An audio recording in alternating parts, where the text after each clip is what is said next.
মরুত্তাপে পুড়ছে শ্যামল বাংলাদেশ, বিপর্যস্ত জনজীবন, প্রতিদিনই ভাঙছে তাপপ্রবাহের রেকর্ড। তবে সিলেট চট্টগ্রামে বৃষ্টিপাত বাড়লে 2 মে থেকে হিট ওয়েভ নেমে আসবে বলে জানালো আবহাওয়া অধিদপ্তর। 4 মে কালবৈশাখীর আভাস দিয়েছে আবহাওয়াবিদরা। দাবদাহের খবর জানাচ্ছেন ফখরুল ইসলাম।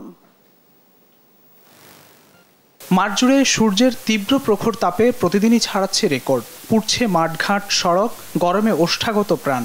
সেই প্রাণ বাঁচাতে ইট পাথরের নগরে শিশুদের জলকেলির খেলা। পথে ঘাটে ছুটে চলা কর্মজীবীদেরও বাঁধ সইছে না। কেউ গাছের ছায়ায়, কারোবার শরবতে চুমুক দিয়ে তেষ্টা মেটানোর চেষ্টা। গরম, অনেক গরম, মানে গরমে টেকাই যাচ্ছে না, টিকতে পারতেছি না গরমে। প্রচন্ড খালি পানি পানি পানি পিপাসা। পা পুড়ে যাচ্ছে, শরীর পুড়ে যাচ্ছে, ঘামে অবস্থা দেখেন।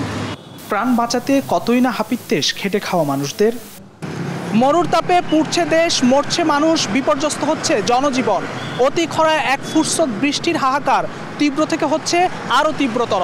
এর মধ্যে মে মাস জুড়ে স্বস্তির সুখবর দিল আবহাওয়া অধিদপ্তর। আবহাওয়া অফিস বলছে, মে মাসে বৃষ্টিপাত অব্যাহত থাকলে স্বস্তি ফিরবে জনজীবনে।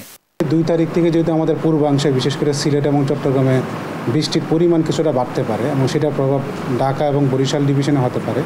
এবং সেই ক্ষেত্রে তাপমাত্রা হয়তো বা কিছুটা কমে আসতে পারে ঢাকা সহ বরিশাল সহ সিলেট এবং চট্টগ্রাম ডিভিশনে। তবে হিটওয়েভ পুরোপুরি হয়তো বা শেষ হবে না। তবে 3-4 তারিখের দিকে আমাদের যত সময় গড়াবে, 2 তারিখের পরে আমাদের বৃষ্টিপাতের প্রবণতা ততটা বৃদ্ধি পেতে পারে। আর বিশেষ করে হয়তো বা 4 তারিখের দিকে আমাদের খুলনা এবং রাজশাহী, ওইখানে ভালো মানের একটা বৃষ্টির সম্ভাবনা আছে 4 এবং 5 তারিখের দিকে। তবে তাপের তীব্রতা নিয়ে শঙ্কার দোলাচলে রয়েছে দেশের পশ্চিমাঞ্চল, এমনটা জানায় আবহাওয়া অধিদপ্তর।